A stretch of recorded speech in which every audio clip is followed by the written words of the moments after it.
Hello, everyone, and welcome to In Time. Thank you for joining us. My name is Nicholas Soutter, and with me today is Mikey Famine. Mikey, how are you? Good afternoon, evening, and good night. What's up, everybody? How are you, Nick? I'm doing good, thank you.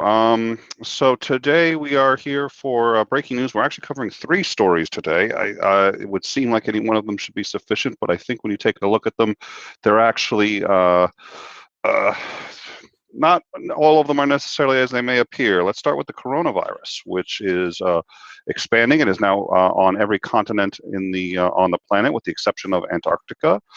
There are now 85,000 confirmed cases and 3,000 deaths. The Dow futures actually had their worst day, I think 2 days ago, worst day in history.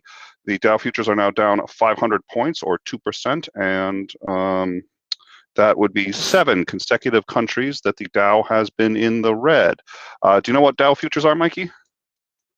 That's just like how the security of the market and like people's long-term outlook on things, on business. That's it. And they're usually short-term futures. So, basically, if you think the Dow is going to go down, you short the stock. You sell stock you don't have yet, and you sell it knowing tomorrow you can buy it. But tomorrow you have to buy it because you already sold it, so you have to buy it the next day. But if the next day the price goes down, you stand to make a lot of money. If the price goes up, you're in trouble.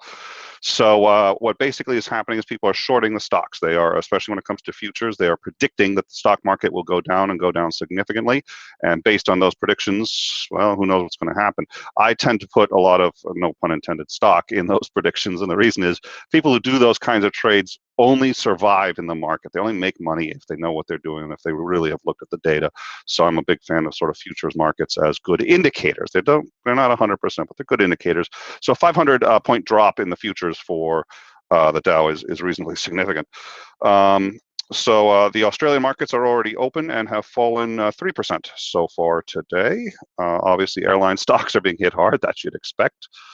And 76 are infected in the U.S. with the first confirmed case in New York. So we're going to be covering the virus. We've already covered it once on In Time, and we're going to be covering it again coming up. And because we like to give Mikey lots of happy, cheery content for his show, his show Stitch. Hard to make fun of y'all when y'all talking about serious shit. I was like, oh man, can't really joke about the coronavirus. Yeah, well, there's a lot of people. Material there. I didn't get the joke, but people were. I guess an Australian woman, she runs a beauty parlor or a salon of some kind, and is believed to have been, not infected, but come in contact with at least 70 people, and she is now confirmed to be infected. So everybody's freaking out, and there were beauty parlor jokes on Twitter. Well, it was all over my head. I got no idea. But there you go. If they can do that, I'll pass you that one for free. You're welcome. I don't even want to, like, unless you have like some Purell and like some bar soap. I don't know if I should touch that joke. Like, I'm not sure that I should. Did that joke cover its mouth before you? Did you cover your mouth before you told me the joke about the coronavirus? Like, I don't know how I should find material if that's. Will I contract it by making joke? I don't know. Scientists don't know. Well, you see, that's why we're doing this early, so you have plenty of time to next time we'll do the breaking news 4 hours. Breaking news 4 hours before. I'm a little tired, and you sound a little high pitched, my friend. I sound high pitched. I should be lower pitched. I can't breathe through my nose. I have horrible allergies, okay, yeah. And I'm moving, and I'm kicking up cat hair everywhere, and I've been vacuuming all day. So it's so that's me. So you're saying there is a possibility you have the coronavirus? If you can get it from cat hair, then there's a 1,000% chance that I have it. All right. Coessa for 5,001. A tip for Americans trying to deal with COVID-19. Now, there are many coronaviruses, by the way. That's something he's recognizing, something I usually try not to recognize because, hey, sometimes the audience may not get it. So he's going to make fun of me for that one. A tip for Americans trying to deal with the COVID-19, do something about pseudoscience cults, they suck. Yeah, and we're about to pass him a big bone, I think, on this one. Now there has been some other significant developments. So we're going to cover this. Last time we reported this in any significant way, the death rate was about 4%, and it was more contagious than the flu. Now, the flu death rate's usually about 2-3%, so it had about twice the death rate of the flu and was significantly more contagious. They still believe that it is, in fact, more contagious than the flu. However, the Journal of American Medicine has downgraded the projections of fatalities to 1.4%, which is less than the flu. So as much as people, now you can start to joke about it, because as much as people are going crazy over this, and it may end up having more fatalities than the flu. We lose about 52,000 people a year to the flu. This may end up having more fatalities if it is indeed more contagious. Nobody knows yet. But the fatality rates are less. Again, right now, 1.4. And then there was an editorial that said they actually believe it's less than 1%. The reason they think it's so low, so much lower than has been reported, is because many people get symptoms, but they don't become sick enough to report the symptoms. So it may be a great many more have been getting sick than the 85,000 confirmed cases, but they only go by those cases when they report deaths. So I don't know. I don't know if you should be making fun of if something's not as seriously deadly as people thought. I'll leave that up to you. You're the pro. It's like, do I make fun of black ice and that, like, having a truck hit it, like a truck full of dildos or something hit black ice? But then, like, that's kind of funny. But then, like, a school bus hits black ice, and then they're like, that's not funny. The lines are very blurred for me. It's very blurred. Yeah, I have to do more research. So one thing that because prepping for this, I watched a few different news stories with my lady, and the way that they're talking about how, like, oh, well, if you think you have symptoms, you should definitely personally quarantine yourself and have 2 weeks of food and medicine available at your ain't nobody finna miss 2 weeks of work. Like, I think, yeah, like it's just kind of fucked up here in the States, where missing 2 weeks of work is like a death sentence.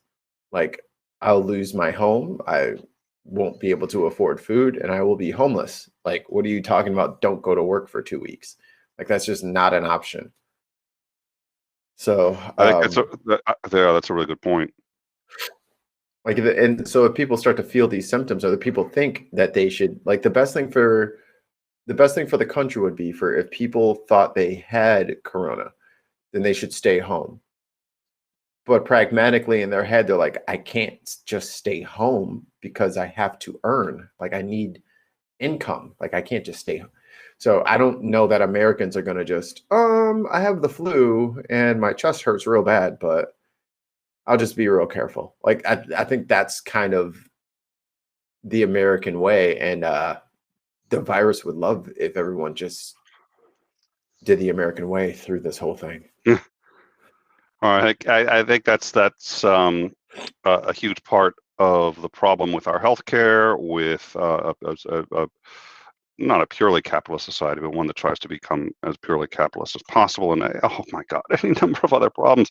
Yeah, I think that's pretty serious. I think the best you can do right now, and I'm not a medical professional, but it seems to me that about the best you can do is take as many precautions as possible, especially if you're going to come in contact with the extremely young or the elderly. I was supposed to be getting together with a friend of mine.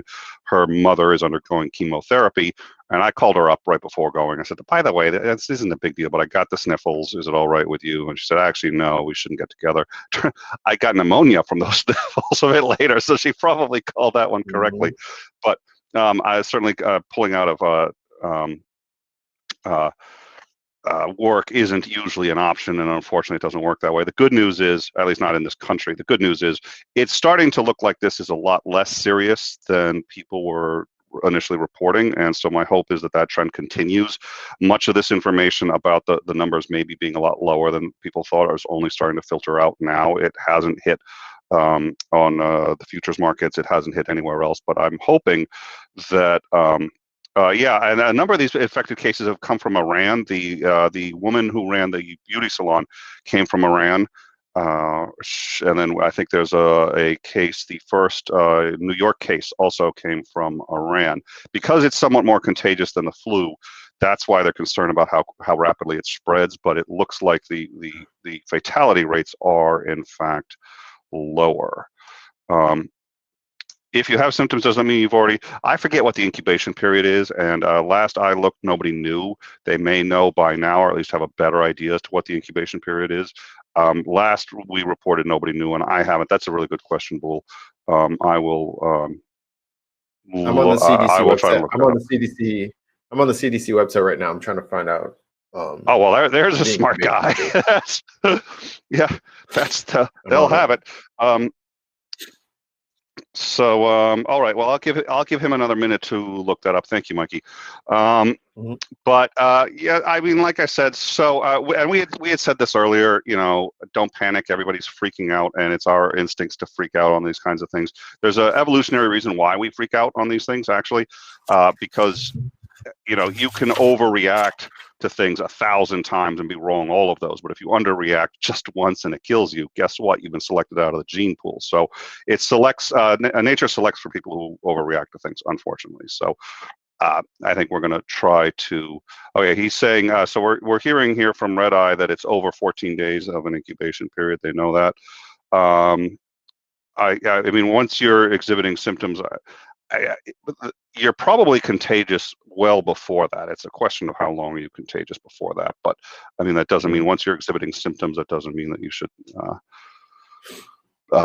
bail. But so unless I didn't see any specifics on I didn't see any specifics on their website about like the incubation period on that. All right. Okay. Well, then in that case, let's go to another small piece of news, but worth noting. Peter Buttigieg has now dropped out of the Democratic primaries for president of the United States. I don't know if it's actually official yet. He was coy about it at the beginning. He said that his plane would not be continuing on its campaign stops, and in fact, he'd go back to his hometown in his home state. And that he was going to make a major announcement there. It was pretty clear the only time you make those kinds of announcements are when you're dropping out. And one of his aides did apparently confirm that that was going to be the announcement. And then he shortly thereafter did say that because beating President Trump is so important, it is irresponsible for people to continue running when they don't think they have a clear path to victory. Now, Mikey, do you have any thoughts on why he's dropping out? Real quick in the chat, Buttigieg. Buttigieg. That's how you say it. Buttigieg. Yes. That's how everybody says it, and I've never. Thank you. You're right. Let me. I will write Buttigieg. Like the edge of a razor's edge. Like boots of a razor's edge twice. I don't know. Yes, I think what I'm going to do now is now that he's dropping out, I will take the time to actually learn to pronounce his name properly because once again I am not on time. Yeah, the show's not called On Time. I'm going to learn his name afterwards. Buttigieg. Buttigieg. Okay, yes, Buttigieg has dropped out. Your thoughts, Mikey, and how is this going to affect the race? It's not surprising to me. The corporate donors probably let him know, like, hey man, this isn't going so hot. You got 3% of the black votes. So we're just gonna pull you back, and you don't worry about all this, and then we'll just build you up for next time. Which is fine, because if he would have went on to Super Tuesday and got demolished, the next time he showed up, he would have been the laughing stock. Like, that's a good bruh, point. why are you here? Why are you here? You just bombed. We wasted all this time and effort and money on you to go to Super Tuesday, and you just totally bombed. So it's like what do they do when they burn the little fire so that the main fire? It's like back burning. Like, back burning. Okay, yeah, you just you cut out a little bit early now, but at least in 4 years he can run again, and he won't have all those losses on his record. So if you quit before you lose the big game, then the next time you run, you haven't lost a big game yet, so who knows what could happen. But we all knew that this year he was not going to. He didn't have it in. He didn't. It wasn't in the cards for him. I'm surprised he lasted this. Like Klobuchar, if you want to just take his example and just get the fuck out of there. No one wants you there. Go home. You have like 17 supporters in Minnesota. Stop it. Buttigieg had more supporters than her, and Buttigieg was also ahead of Warren and Biden. Or, I don't remember if it was ahead of Biden. Are you talking about the wine cellar? Are you talking about the wine cellar district, the wine cavern district? Is that the polling you're speaking of? All the people who have the fucking wine caves? Well, yeah, I'm talking about it just in terms of delegates right now, which, as you and I know, those numbers don't mean a whole heck of a lot because only about 100 delegates have been given out, and there's some, I think, 1,800 up for grabs on Super Tuesday. So these numbers don't mean a lot, but they do influence momentum. But he had more momentum up until the last one, and he arguably had more than Warren. And I think Warren's kind of flip had a lot to do with his rise.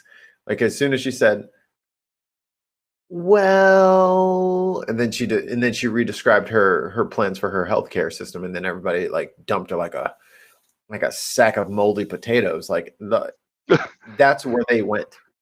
Like those people did not just come out of nowhere. Like those people didn't just come out of nowhere. Elizabeth lost people. That means somebody gained people. And it wasn't Yang. It's okay. No, Mikey, it's okay. Mikey, it's okay. I know it's not. I know it's not. But Mikey, it just hurts so much. It will be. I know it hurts. I know it hurts. And these kinds of things, they take time, Mikey. But $1,000 a month could have stopped Mikey, if you don't, Mikey, if you don't get yourself together, I won't be able to get together. And then how are we going to get through this podcast? Just can you do another 10 or 15 minutes for me? Just like right here, right now. Just. Oh, we're done. Just turn it off. We can't do it. We can't go. Turn my allergies are so bad. I could have done that for about an hour. Like I can't breathe through my nose anyway. There's a lot of Buttigieg. And then Cenk Uygur, vote for Cenk if you're in California. He's running for Congress. He said one thing that was kind of important where progressives and young people saw through his plastic bullshit, which is true. Like he looked phony to me off rip. Like I never believed a word that he said. Never. Like, well, in my city, da da da da.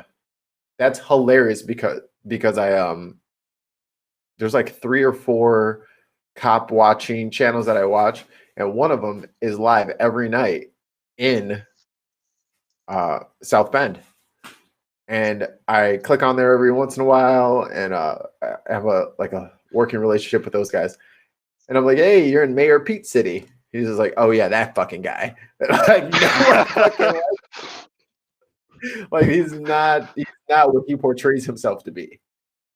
So that was like what's his name? Or first of all, Palin. She would go around talking about what it was like when she was governor. It was like she only made it through half a term. First of all, she was a half-term governor.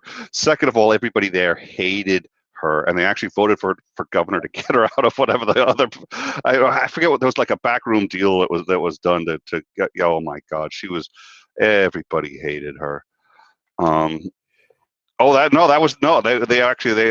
remember people saying they supported for president if they meant it got her out of office in Alaska, which of course it did. But yeah, oh God, take her ass to DC. Get her out of here. You can have her. She's fantastic. Do you want her today? Do you want her today or tomorrow? We'll send her right now. Actually, just take her today. We'll send her stuff. It's fine. You're fine. Yeah. So all right, well, we've got So he was the first openly gay candidate to have any significant success in a major political party. He did unfortunately have a very hard time with the minority vote, especially. So a lot of the minority, it didn't seem like the, like sort of the Latino vote was necessarily against him, but they were certainly much more for Sanders. But it did seem like a lot of the black vote was not for him. So, and that's the one that sort of cost him in the end. He had a huge, and I think this is what you had called earlier, that people bailing on Warren. He had a huge fundraising. In the second quarter of 2019, he made $25 million, but he's been unable to make anywhere near that amount, and he's now down to 6.6 million going into Super Tuesday. Now, in my view, that's still enough to try, but I think you bring up an excellent point, which is you don't want to lose, and that's the losing is not. It not only does it not feel good, but it makes it much harder. So I think that's a really good point. So. And he lost a lot of momentum. And the other problem was, and we discussed this on our last show covering this, which is there's Bernie and then there's everybody else. And everybody else is sort of poaching off each other, but nobody can poach off of Bernie. So when Bloomberg entered the race, Bloomberg didn't really take many people off of Bernie. What he did do was take people off of everybody else, including Buttigieg. So they're feeding off each other, and so he's got nowhere to go, and he's got nobody seems to be able to get into. If you're either for Bernie or you're for somebody else, those are the two parties, and he was in the for somebody else campaign, and there still is no clear contender against Bernie. And going into Super Tuesday, we will, by the way, on Tuesday. So just FYI, tomorrow we will be having our Patreon hangout. If you are not a Patreon and you want to become one, we are supported fully by our viewers, so we would appreciate it if you want to become a Patreon. There's still time. You can get the link tomorrow and join us in the hangout. What's the link for Patreon, Nick? Where can people find the in-time Patreon? Well, with any luck, maybe Boole can drop it, and if Boole doesn't, it should at least at a minimum already be in the description. Thank you, Mikey. Yeah, but say the words. Say the words. In-time show, Patreon. Okay, good call. This is why you're here, Mikey. This is why you're. Wait. Say it in Japanese. Nihongo ga wakarimasu ka? Patreon. No, something else. In-time show. There you go. I think your Japanese is totally underutilized in this platform. We get a lot of weebies in here. Like you need to speak more Japanese. I don't know why you don't, but you should. And you can speak more Japanese. My Japanese is mostly. I'd watch more if you spoke more Japanese. Okay, well, so okay. The only problem is I have noticed that viewership does tend to plummet when I do the show in foreign languages, but maybe we can do one in Russian just for I could probably carry it in Russian much further than I could carry it in Japanese. We'll see. Right, someone's going to actually challenge. Well, if you do Russian, if you speak in Russian, and we're talking about American politics, you're going to get the black florist van pulling up in front of your house. Saying, "Hi, I have a dozen roses for you. Can I come in and set them on your counter?" And then no one saw Nick again. Who's in Antarctica not getting the coronavirus. Yeah, I'll be the safe one. The rest of you will all be. Oh, yeah. So, yeah, this is why we don't have Mikey around. He gives bad people bad ideas. Thanks. If you're listening to us and you work for the federal government, I'm just kidding. I don't speak any foreign languages whatsoever because learning a foreign language is unpatriotic. Dr. Zayas, Andrew Yang is not from Japan, so chill. Not everyone who speaks Japanese is imitating Andrew Yang. He's not from that country. Well, his parents aren't from that country. Wrong one. All right, so where was I? Oh, yeah, the Patreon. So we got a Patreon hangout tomorrow. In fact, Mikey, you probably won't be available, but if you are available and you want to come by, because I know they want to talk to more than just one host. So, but that'll be tomorrow, 2 p.m. Eastern Standard, and that's just a hangout. You'll get a link if you're a Patreon. So come on and join us. And then we've got on Monday, we will be covering the. Monday we're covering the Super Tuesday. We're going to start later in the evening, about an hour before polls close. We're going to talk about expectations, what we think is going to happen, what to look for, and how to sort of make sense of whatever is going to happen and how it ends up happening. Is Bernie going to really be the presumptive nominee by this? Will he have a shot at closing at 50, or is it going to be a brokered convention? Yada, yada, yada. Then the day after, we're going to have Landon Knoll on to discuss the impeachment and the failure to reach a guilty verdict on the impeachment, and then what are the consequences of having attempted to possibly remove the president from office and failed. What is in common vernacular, although it's inaccurate, what is in common vernacular, people refer to as failing to have impeached the president. So we will be discussing all that coming up, and then Thursday. Well, what I was going to say is, nobody cares about what's going on Thursday. We don't do anything on Thursday. But this Thursday, we may actually not be doing anything on this Thursday. So literally Thursday, literally. Mikey's show. Mikey may be unavailable. I wonder what it would feel like if somebody broadcast on his show with his background in his office. Hey, Nick. What is my background? It's a wall. Yeah. Good luck. Good luck. No, it's easy. It's easy to reproduce. It's green screen. Well, it's like half a green screen on a. Yeah, I know. Okay, fine. I take the wind out of my sails and out of my jokes. Thanks, asshole. All right. Untouchable. All right. So, anyways, Buttigieg looks like he's he's out. He's his campaign is probably going to officially announce, but he has certainly said it, and was playing coy about it for about an hour, and then he's just like, yeah, he's out. So, having said that, the last piece of news that we wanted to cover is an interesting one. Afghanistan. Afghanistan has the Taliban has agreed to a negotiated ceasefire. I don't know what you'd call it with the United States, whereby the United States will leave Afghanistan in, I believe, about 14 months. In exchange, they will stop attacking civilians. That actually has to be part of the deal. That's because right now that's their primary attack. Yeah. And they also have to successfully negotiate with the government of Afghanistan. Any negotiation with the government of Afghanistan ostensibly is going to have to include that they will not attempt to overthrow the government for a Sharia caliphate. It seems impossible that they would be willing to honestly make that deal because, according to their religiously held beliefs, God has empowered them and, in fact, commanded them to do that. So if they say they won't, I don't know how anyone's going to trust them. So the question is, what's going to happen from here, and where are they going from here? So what I'd like to, yes, okay.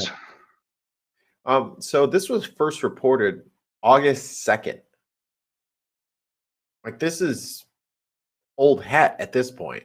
Like, this has been talked about forever, but they are just now finally within the last few hours, last 24 hours, that they've actually signed the thing. Oh, Nick, you are the gift that keeps on. No. Yes. No. You even turned the chair for me. Oh, good man. Oh, you guys will see what I'm talking about later. Son of a. You got him. Thanks, Bull. I know you got that too. But this is old hat at this point. Like, they've been talking about America needing to leave for the ceasefire to even be on the table. But dude, no. I'm still here. To all our folks, I'm still here. I don't trust everybody that's in this room with me. I'm just saying. It's fine. I'll get you another time. Don't worry about it. You always forget. Yeah, I but this has been talked about for a long time. But this is now everyone's actually signing to it, and everyone's trying to agree to it. And I think it was a Sky News piece I was watching where they interviewed somebody who's like, I guess what you would call like middle management for it's not Al Qaeda, right? It's not Al Qaeda. Al Qaeda was a larger group. What Taliban. Part of it was Al Qaeda was yeah, the Taliban. So like a middle manager of the Taliban, and he was like, "Yeah, man, we're not talking about any kind of ceasefire until all the Americans get out. Like that's a non, like we can't talk to Afghanistan until the Americans leave, because as long as the Americans are here, we're fighting because we feel occupied. So take care of that, and then we will be peaceful and talk. But until then, suck our dicks, because it's not happening. Like, one of the guys who was actually living in Afghanistan came up right after. I was like, yeah, if Americans leave, they're just going to take over like they did last time. It's going to be the exact same. Hold on. Okay. I thought that was a little startling, and I couldn't find, quote, suck our dicks in my notes. It's at the bottom. It's at the bottom. It's a colloquialism, is it? Okay, I'm sorry. Never mind. Let me get my Google translator. I'll see what it is. All right. So you were saying before I cut you off. Yeah, it's they're from what this gentleman spoke on, and he's not the spokesperson for all of the Taliban, but they were like, yo, as long as Americans are here, we're just going to keep fighting them. But if you want us to like talk about peace and talk about a ceasefire and all that shit, none of that happens while these motherfuckers are here. It's just not an issue. Well, and that's been part of the problem. We're not going to entertain it. Yeah. And so they haven't been willing to speak with the government of Afghanistan. Now, the government of Afghanistan is now a democratically elected government. Now, I would like to just do a little piece of history. Yeah, I'm going to bring up a slide in a minute, because I think people often have no idea what's been going on in Afghanistan, Iran, and these other countries. Iran was a democratically elected government until a country came in, overthrew the government, put in a dictator who was then himself overthrown by radical fundamentalists and turned that country fundamentalist. A reasonably similar thing happened in Afghanistan. It's been third parties meddling with these countries that screwed it up. So let's take a look at this first slide here. This slide shows two pictures. I apologize that it's a little grainy here. The first one is Afghanistan in 1970. You see women with long hair. You can see their necks. You can see their hands. You can see everything like that. And is Iran in the 1970s. And you can see women in swimsuits. You can see their legs. You can see their arms. You can see, these are one-piece swimsuits. It's still the 70s. But in Afghanistan, and this is something that most Americans find very difficult to believe or accept, in Afghanistan, in Iran, they were just about as liberal as the United States during the 70s. It was when religious elements took over. And now you see on the right of that, Afghanistan in 2012 and Iran in 2012. So these are examples of some of the changes that have happened in those countries, in large part, more in Iran. More in Iran than Afghanistan, but due in large part to U.S. meddling. On the next slide, please. And then what you see here is this is in Tehran. No, it's not. Where is that? Let me check out where, because I think I did. I hope I wrote down where that is. No, it's Kabul. That is Afghanistan. That is Kabul. That is the same street in Kabul. First one is in the 70s. The second one is in 2010. So women back then were allowed to get educated. They were, and when I say allowed, there was no question. It wasn't until the death of King Abdullah, I think was his name. Of course, it's probably Abdullah Edge or something like that. But Abdullah Edge. Funny. Abdullah Edge. I got your back. Yeah, thank you. That was off the backboard. That was off the backboard. I got you. Perfect. It was. It totally was. Thank you. So now what we have. All right. So that's Kabul. That's Afghanistan. So the people who are in power right now are a little closer towards allowing for what we see on the left. The people in power now, the people who are in a democratically elected government that we did manage to install, but they have been unable to fight the Taliban back. The women on the right are women under Taliban rule. This is what the Taliban wants. They believe they're mandated to live like this from God, and any woman who does not do this is subject to being killed on sight. It's your obligations. There's no jury or trial. It's just you kill them for you kill a woman on the left in the country on the right. So it's the same. By the way, it's the same country, same street, even. But you understand what I'm saying. So. The Taliban wants what's on the right. Right now, they don't have what's on the left, but they're closer to it than they've been in quite some time. Now, the Taliban was down to about 20% of Afghanistan. This was at the height of the surge. This was at the height of the U.S. and the coalition forces there. But we ended up,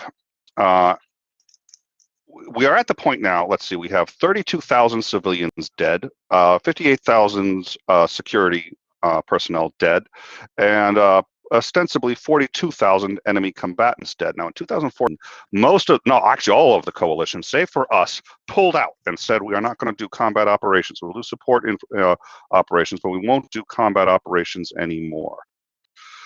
They pulled out, and that left the U.S. as the only foreign power doing combat operations. And we started doing mostly airstrikes and stuff like that, but the country has not been able to, or their own government, been capable of really holding the Taliban back. The Taliban can now reasonably easily operate in over 70% of the country. So in that 70%, even if it's not completely fully on the right yet, you risk your life if you're trying to go to operate on what's on the left. The Taliban has said they will not negotiate with the government for a complete ceasefire until the U.S. is out. We have said we're planning on leaving, or we're willing to leave if they agree that they'll negotiate in good faith with that government, and if they'll stop targeting civilians. They have said ostensibly they would. Here's a couple of the big problems with this. Why now? It's been kind of a stalemate for a little while. They've been making some progress, but they've been losing a lot of people. Why now? One of the reasons it is thought is perhaps because Trump has made it clear he wants out. He wants that to be a big part of, and he's up for re-election. He said he would get everybody out. If there's a deal negotiated and he says, hey, there's a deal and these are great people and we leave, he gets what he wants. So they're willing to make concessions right now, even ones that may be in bad faith, that they can always go back on later. And here's the thing. What happens if they go back on all that? Are we really going to send troops back in? Once we pull out completely, are we going to go back? Yeah, that's... doesn't even say it. It's just like, yeah. Nah, dog. No, I think that's what they're... I'm sure they're going to be able to find some new carrot to poke out in front of poor kids to send them over to the desert, but it's going to have to be a big carrot. No, it'll be Saudi once Arabia. we all leave. Yeah, once we all leave, that's it. The idea of the chance of being put in the desert again is not a thing. Because that was kind of like I'm in that weird generation where we saw what happened at 9/11, and most of us were either of the age or would soon be of age to go and do something about it, is what we all thought we were doing. Yeah, we're all in our 30s now. You try and tell the 18, 19-year-olds now, hey, I'll get you a bachelor's degree in a charger if you just sign up for deployment. I don't give a fuck about no damn charger. The fuck? I can get a charger right now. That's not an enticing enough. So they're not gonna have. I don't think that we're gonna have the numbers to go back into that, because once those guys come home, they're going to come back to civilian life and they're done. That's it. Everyone I know who is in the military is either silently raging about it or looking for a way out. Well, and that's one of the other things too. To go back into that. We often only calculate the cost of a war, the cost of sending troops over there, doing whatever we do over there, and then coming back. What we don't often calculate is the maintenance cost afterwards. Sometimes we'll calculate correctly or accurately soldiers with lost limbs and the medical expenses that they have. PTSD is one we have phenomenally failed to account for. So when they have serious mental issues that causes it, makes it impossible for them to function in civilized, in sort of the regular American society, civilian life. Civilian life, yeah. Civilian, thank you. When we don't take treating that into account, and we still don't treat that nearly as well as we should, and it causes a lot of other ancillary problems that we haven't considered or taken into account. So when they come back, all of a sudden we're actually going to have, we think the expenses are going to go down, and they will go down, but a whole bunch more are going to go up, and the net result is going to be some savings, but not a whole heck of a lot. And then to say we're going to go back over there, I don't think that's going to happen. So, and that's what they're counting on, I suspect. I don't see this as genuine. I think a lot of people seem to think they do. Most of the administration says it's genuine. I think they have to say it's genuine because that's the only way they can finish this. And the Taliban is bending over backwards to make it look genuine because they know Trump wants this to work. He wants this on. He doesn't care what happens after the election, but before the election, he wants this to work. So now they've sped up. They've been trying for quite some time to meet with them and to get any deals negotiated, and they've now gotten further, faster. And the thinking is it's because Trump wants it, his base wants it, and Trump's up for re-election. So the 14 months thing, where does that put it? What's 14? Is that 14 months from yesterday? I don't know when that's 14 months from. 14 months roughly now, yeah. Which would put us shortly January, February. Let's see, the election's going to be at the end of this year, so that would put us probably tax time 4 months into, same time plus 2 months, so about 4 months into the next presidential term. So if he loses, but that's when the withdrawal is supposed to be completed. Sorry, what? So that's weird to me. So making plans that you know you can't fulfill kind of seems like the Donald Trump formula to me. Hey, yeah. Let's go. Let me just give you everything you fucking want, and we'll fucking do it in 14 months. Bitch, you won't be in the fucking White House in 14 months? Are you crazy? Well, it's we getting you right up out of here. If he is out of here. If he is, he doesn't need it. It doesn't matter to him anyway, because once the last man is gone, they can do whatever they want. And the question is, will whatever president is sitting there bring them back if these guys violate the whatever that ceasefire is? And the answer is probably, almost certainly, no, unless they one other part of the agreement, by the way, one other part of the agreement was that they will not shelter anybody who's attacking the United States. So that's where the Al-Qaeda came in. Al-Qaeda was not Taliban, but the Taliban was sheltering Al-Qaeda. That's why we went in. They said, okay, we'll never shelter Al-Qaeda again. We'll never shelter. If somebody attacks the U.S., we will expel them. They may not. They don't want to draw our ire, and we did go in the first time after 9/11. They don't want to see that happen again. So they may do that. But everything else is going to go out the window. And if we get that, if they go in and they turn what you see on the left, which again isn't quite where we are today, but we're closer to it than we're the right. They want to turn what's on the left to the right. They want to get rid of the currently democratically elected government, which again only is in control of about 40%, maybe 30% of the country, and it's losing control. They're going to lose it even faster if these guys turn. So I think. And there's been a lot of people saying, well, let's get out now. It's been established, and let's never forget what we paid, and they'll do that. Well, I mean, I'm not saying we should stay either. I'm not saying I know any answers, but Jesus, this is really tough. Coessa for 5,001. AP analysis seems to think it's a move just to give up on a lost cause and to reorganize efforts to focus on China. There's probably a lot of truth to that. I think that's not. That's a huge part of the move. He promised to get everybody out of Afghanistan. He, at this point, if this deal goes through, even if they're not out yet, he's going to do a victory lap on that. And because he's got the conservative, because Trump, the guy who literally uses a gold toilet, that guy speaks for the poor, I guess. And there's a lot of Wait, I mean, he's got. You don't have a gold toilet? Your toilet's not golden? No, it's platinum. See, look at you over here talking to the plebeians, the peasants, the peons with their gold toilets. What was that? It's not electrum. What's that superconductor like? That's even much more. I don't know. Palladium? So, yeah, I whatever. We'll invent some. No, it's vibranium. Yeah, it's vibranium. Hell yeah, I would love a vibranium toilet. Fucking soundproof. Oh my god, that'd be perfect for me. I'm with it. All right, so Expensivisium. And then now there was we got a question. Boole asked, how much of our equipment will the Taliban get a hold of because they can't clean up after ourselves? Probably a lot more than we care to admit.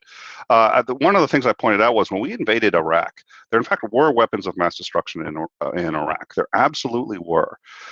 What we were looking for was undeclared weapons. They had declared all their weapons of mass destruction in, I want to say, May 19th, 2002. They declared them to the UN. UN put them under lock and seal at sites like Mutatha, Al-Qaeda, something like that. Mutatha is the only one I remember the name for sure. But a number of these sites that had sarin gas, had a whole bunch of others, they were in Iraq. They were there, but he had surrendered them to the UN. They weren't actually held by a machine gun or nothing. It was just a guy sitting there watching it with a little plastic lock on the thing. But when the U.S. rolled into town, the UN said, look, there are weapons here. You probably want to do something about them. We said, yeah, no, we're not really interested, and moved on. Most of that fell into, now the sarin gas was no longer usable, but the HX high explosive was. Most of the roadside bombs were made out of that material, and so on and so forth. We are really bad at securing stuff that we know is there. We did very poorly in Iraq when we bailed. And right now it looks like when we get completely out, which we have now agreed to do, we're going to be leaving behind the green zone bases and all these other things. They're not going to pay for them, so they get the nice swimming pool and all that other good stuff. And my guess is the same thing's going to happen here. Now, we pulled out a lot of that material already because we were there. We were doing combat operations, but most of it was advisory. Would have a couple of units, people embedded with their units, and drone strikes and stuff like that. So that stuff's reasonably easy to pull out, and we take wherever we want to go. But we're going to be leaving some stuff behind. And don't worry, we've given the Taliban plenty of weapons before. Most of their weapons they got originally from us. We gave them Soviet military weapons that we got. Yeah, that was us. In fact, that was Mikey personally. We did that. Yeah, we did that. We gave them back in the 60s. That was me. Yeah. So I did that in the 60s. Well, I was a different man back then. We get to do it again. So they're gonna be getting some weapons from us. They don't like the M16. They don't like the NATO rifles as much. They prefer, in general, the Soviet Kalashnikovs and stuff like that. Those weapons do actually tend to be somewhat better, not by a whole heck of a lot, but enough. They're not as accurate, but they work in the sand. They do work in this. They don't jam. The M16 jams like there's no tomorrow. You can bury a fucking AK for a month in mud, pull it out, rinse it off, load it up, and it's good to go. Like it's just made better. It's just a better platform. Yep. And if you guys want to talk about like the escaping gases of like a carbine fueled like a weapon system, then please go to somebody's channel who actually knows anything about that other than what I just said. Because that was the extent of my knowledge. No, excuse me. No, wrong direction with that one. We here at In Time always bring the highest quality co-hosts available on YouTube, and Mikey is an expert on it. Now I'm going to cut Mikey off before we go any further. So now Mikey's he's seeing Where's bats the right expert? now. Don't worry about that. Where's the expert at? Mikey, you're blowing the sales pitch. Trying to get more Patreons. I thought I was muted. They can't hear me right now. Where is he underneath? Mikey is a weapons expert. He is not a YouTube expert. He is not entirely. He doesn't know. He knows how to fire an AK-47. He does not know where the mute button is on his microphone. Just saying. Yeah. Xbox. PC. He plays.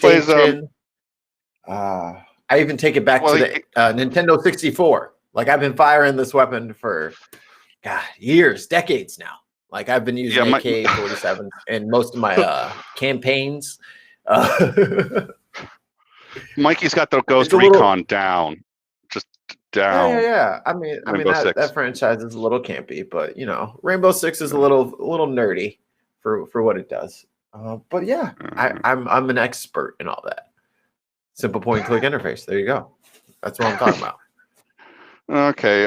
Well, if I ever have to go in a war, Mikey, I'm not taking you with No, me. don't take me to war. Don't take me to war. You're like, hey, meet you at the landing pad at 0600. And I'm like, yeah, dude, be right there. I'm right behind you. Let me tell you something, Nick. I didn't even set an alarm. Like I had no intentions of being there. Like I am blowing you all the way off. Like I didn't even plan on waking up on time. Like fuck that. Ugh. All right. Well, so I think that just about covers it. I think right now the general consensus of the administration is that they are completely honest and that they are interested in doing this. There's no overt signs that they're not. They are more eager than they've ever been. There's concern that the reason they're this eager is because they know they're going to get a good deal from Trump, that he's going to bail, and then they can do whatever they want. That's the consensus. That may be why they're so eager about it. That's my personal belief. And you know, Mike Pompeo, a few others have said, nope, this is all on the up and up, and we're going to bring peace in the region because Trump brings the best peace, all the peace he knows, the best pieces of. He's like a peace spirit. He knows all the best pieces. He's like Reese. His Reese's Pieces of Peace is just the best. You've never seen better. And Afghanistan will be in pieces. Yeah. So, is there any chance we can double back on Corona for just a second? Please. Because I really want to reassure everybody. The person from the White House that is in charge of making sure that America is safe from the coronavirus is Mike Pence. That's true. And he came out. I was reassured when he came out and spoke on it. Yeah, I've never felt safer. I was when Trump spoke about it. I was really freaked out. I was like, the U.S. has plans in place. They're great plans. They're the best plans. People make fun of our plans. The best plans. I'm not kidding. Perfect That's plan. what he said. This was on this was on Wednesday. This was on Wednesday. I'm not kidding. That's what he said. So and then Pence came out, and I was just like, oh, okay, now I'm feeling a bit better, because he was just like, oh, this is, you know, here's how we deal with it. But yeah. So speaking of VPs, there's rumors going afoot that Buttigieg is trying to VP for Biden. Well, nobody can VP for anybody yet until Biden's going to have to catch up with Sanders first. I don't think that's happening. Well, if all of Buttigieg's supporters go to Biden, then they slightly edge out Bernie. Ooh. If and only if Biden promises him the VP slot. That's interesting. I kind of, y'all. Yeah, I kind of think Biden wouldn't do that. That's illegal. I think plenty of people have done it in the past, but it's illegal. I don't think Biden would do it because it's illegal. But why is it illegal? You know, it's illegal because you're not allowed to trade office for anything, including support or anything like that. So if he says, "Listen, I'll bail and throw my support behind you if I get the vice presidency," nope, can't do it.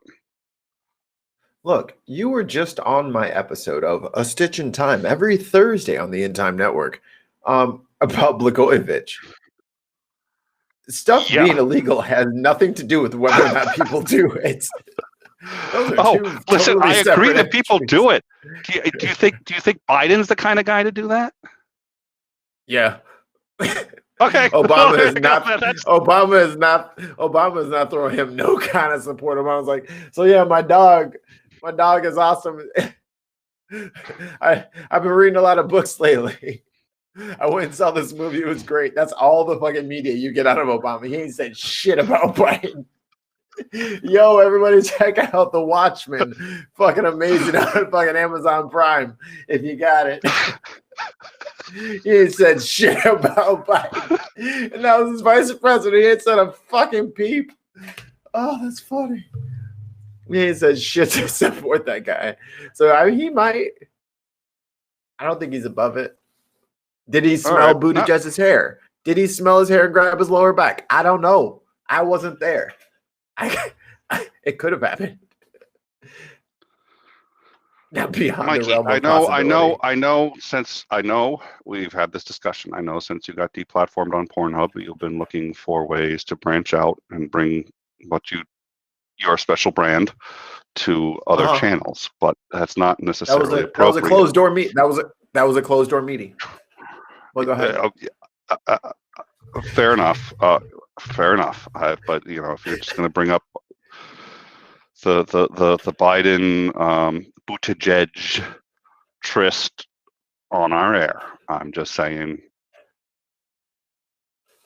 No, it's not. It's not a Buttigieg, like him being predatory towards Buttigieg.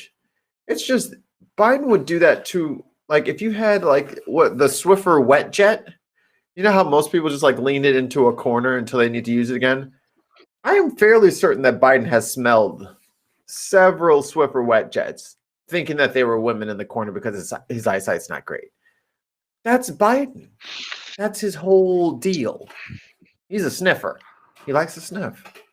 He smelled a pleasant aroma in the corner and he went for it. Struck out this time.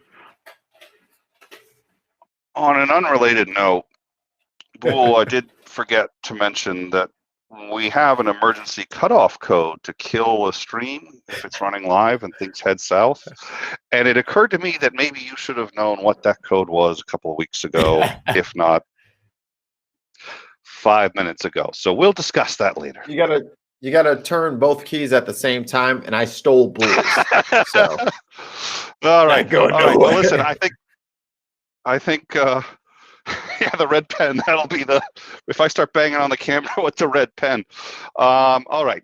So I think long story short, Afghanistan, we're heading out, and I think it's not I mean, I don't know good or bad, but I think we're getting played. I mean, I don't know that we could have stayed. I'm not saying that. I don't know what alternative we have, but I think we're getting played, and I think it doesn't help us to pretend that that's not what's going on. Buttigieg is, it turns out, pronounced Buttigieg. For those ignorant people who don't know that, he's the first gay candidate to make significant traction in a primary, and apparently, according to some people on this show, has been getting sniffed by other past presidential contenders, past and present, and we're not going to go there anymore. In fact, I think what we need to do, if we can. I mean, if I'm wrong, let me know if I'm wrong. The coronavirus, which is slightly less lethal than being on air with Mikey, is not as looking like it's not as bad as previously reported. The numbers have fallen from 4% estimate of how many people are killed, 4% being reasonably higher than the flu, down to 1.2% officially, and by unofficial estimates by an editorial in the Journal of American Medicine, actually maybe below 1%, due in large part to people actually getting a milder version of the illness and not reporting it. So there may be a great many more reported cases. Having said that, the Dow is still really suffering badly. People are taking this, I think they should be taking it seriously, but they may be overreacting a touch. And we will be covering this on a show coming up to talk a bit more about it and update on our previous show. Mikey's show, A Stitch in Time, is... Yeah. Just straight up flame. Hottest shit you can find on YouTube right now. Yep. And thank you, Mikey, very much for Thank you, Mikey, very much for joining me, and thank you all for coming. We've got all the relevant links in the description. See you all tomorrow for the Patreon Hangout, Tuesday for Super Tuesday, Wednesday for the impeachment, and Thursday, maybe not, for a Stitch in Time. Thank you all for coming.